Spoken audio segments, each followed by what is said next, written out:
Muito bem, vamos lá, né? Daqui até abril são as costuras, as articulações, as reuniões, né? Os efeitos que as reuniões causam, né, os ciúmes, as fofocas, quem foi, quem não foi, por que deixou de ir, né, enfim. Então ontem nós tivemos uma reunião de uma comitiva aqui de Mato Grosso com o candidato a presidente, pré-candidato, né, a presidente do PT, né, que é o Lula. Estiveram lá em São Paulo, na sede da Fundação Perseu Abramo.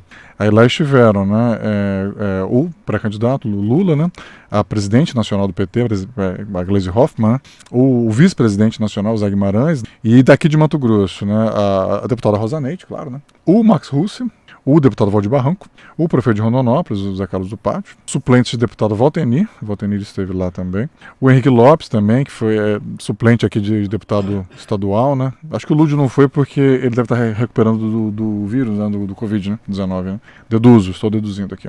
Enfim, então, foi mais o grupo realmente mais ligado ao Lula aqui em Mato Grosso, né? Mas aí a imprensa, os colegas da mídia já foram em cima do Nery Geller, né, por que o senhor não foi? Houve uma proibição, né? O agro proibiu. O sindicato rural lá de Sorriso falou: quem pisar lá tá fora, tá morto. Nery sofrendo pressões, inclusive em Lucas mesmo. Né? Em Lucas tem até uma campanha lá, ele tem um posto de gasolina, um áudio circulou aí não, vamos quebrar esse posto, não podemos mais abastecer e tal. Ele tem um posto de combustível lá? Tem. Pelo menos pelo áudio que eu vi circulando na internet, alguém muito bravo com ele, não sei nem quem que é. Mas, enfim, por conta dessa aproximação, né? Bom, fato é que aqui no estado, e acho que em outros também, o professor Lemberg deve completar, estão falando o seguinte: pelo amor de Deus, façam logo o que tem que ser feito, porque nós estamos dependendo, não adianta a gente fazer qualquer tipo de coisa aqui se vem algo impositivo para que a gente mantenha isso nos estados, né?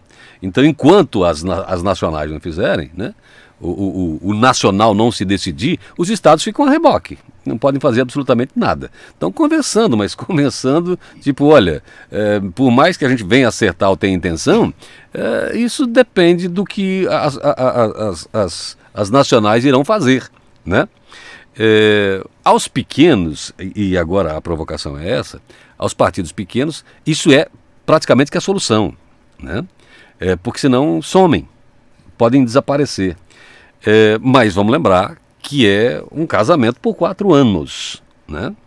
E antes você fazia simplesmente, acabou a eleição, cada qual coxou dele, como diz lá em Várzea Grande, né? Agora não mais, você tem que ter 4 anos de unificação e vale para 4 anos isso. Quanto interessa para os grandes isso, para os partidos grandes, ter esse casamento por 4 anos, porque você tem a divisão aí, né? Ninguém mais manda em ninguém, é outra diretoria para aqueles 4 anos, né? As forças vão ser redivididas. Os grandes não gostam disso, não sei como é que vai funcionar.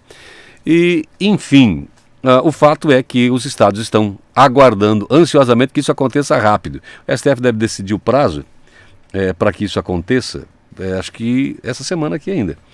E tem gente que acha que deve ser mais elástico isso, para que dê tempo de justamente conversar com todos. E outros falam, não, pelo amor de Deus, que seja rápido para a gente decidir a nossa vida.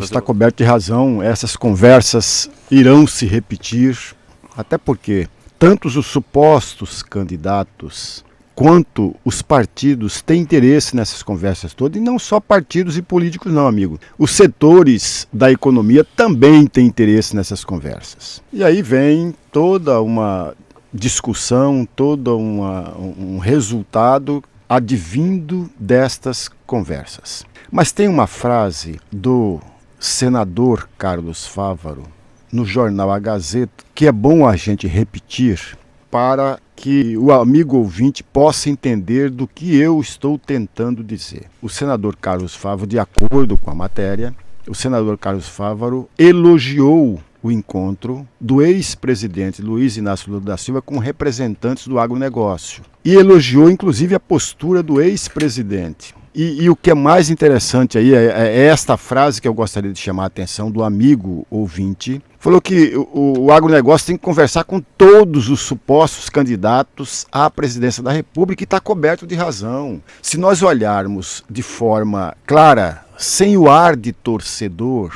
sem o ar de impor a nossa opinião ou aquilo que nós acreditamos ser verdade ou não, os setores da economia, todos os setores, têm o direito e por interesses particulares de conversar com todos os candidatos à presidência da República.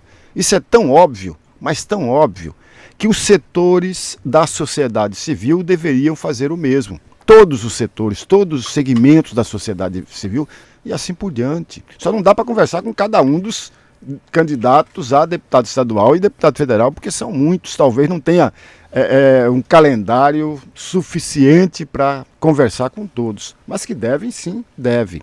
Agora, vou provocá-lo, professor, porque nós temos quase que certeza, né? Isso não tem nenhum estudo, mas que o eleitorado brasileiro se comporta como torcedor. Com certeza. Esse tipo de conversa, para a torcida, soa como troca de camisa entre Corinthians e Palmeiras, amigo. Exatamente. E aí não concorda.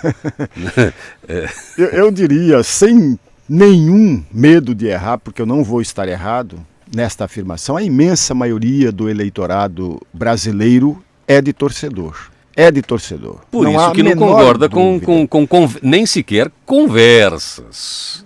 Não, com essa turma não se pode chegar perto. Senão perde a santidade para nós outros acá.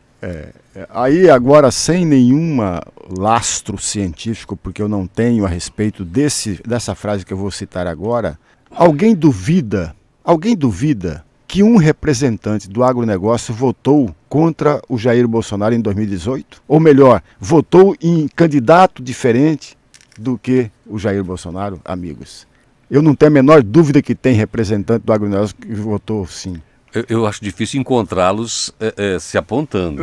Mas eu não votei. Tem. Não, eu concordo contigo. Mas eu acho que assim, essa revelação não se dá nem entre quatro paredes. Não, hoje. De forma nenhuma. Assim como tem gente de um partido que não apenas fez campanha. E do outro lado, para não votar no Haddad, tem muita gente que votou no Bolsonaro também, que não confessa.